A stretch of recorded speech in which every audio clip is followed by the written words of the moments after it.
అందరికీ నమస్కారాలండి.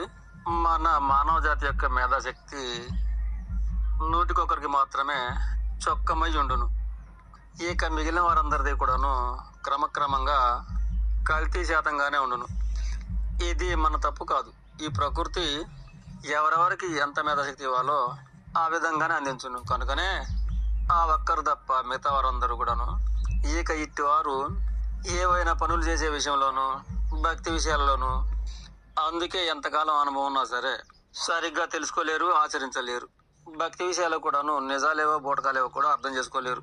భక్తి విషయంలో అవకాశవాదులు ఏవో చెప్తుంటే గంగెద్దులాగా ఆచరిస్తూనే ఉంటారు తప్ప పరిశీలన జ్ఞానం అనేది ఉండదు. పరిశీలన తెలియకనే భయంతోనూ భక్తితోనూ గుడ్డెద్దులాగా ఆచరిస్తూ ఉంటారు. మాట ఇస్తారు, మర్చిపోతారు. విషయం కనిపిస్తున్నా అర్థం చేసుకోలేరు. ఇక విచిత్రంగా మద్యం తాగే విషయానికి వస్తే పెద్దలు వద్దని అనర్థం అని చెప్తే అది మానేయటం కోసం దేవుడికో దేయానికి మొక్కుతారు. ఏవేవో ముడుపులు కడతారు, ఏవేవో వేషధారణలు ధరిస్తారు. అలా నెల 2 నెలలు ఉండి మళ్ళీ మొదటికి వస్తారు.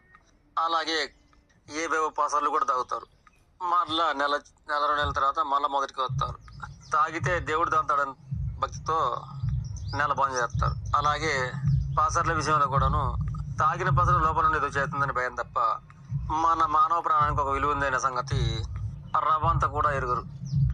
ఇలా విషయ పరిజ్ఞానాలు కానీ విశ్వరాశ్యాలు కానీ తన యొక్క జన్మ విలువ కానీ అర్థం చేసుకోలేరు.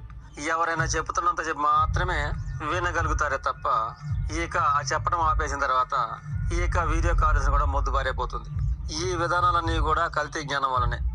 అదే చొక్కమైన మేధాశక్తి అయితే ఎవరి తప్పు వారికే మొప్పని హాయువుని ఎలా కాపాడుకోవాలో సమస్యలు ఎలా ఎదుర్కోవాలో తెలుసుకోగలరు.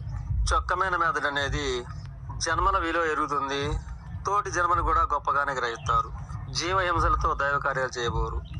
బూటకాలు నమ్మబోరు. చేతులారా ప్రమాదాలు తెచ్చుకోరు.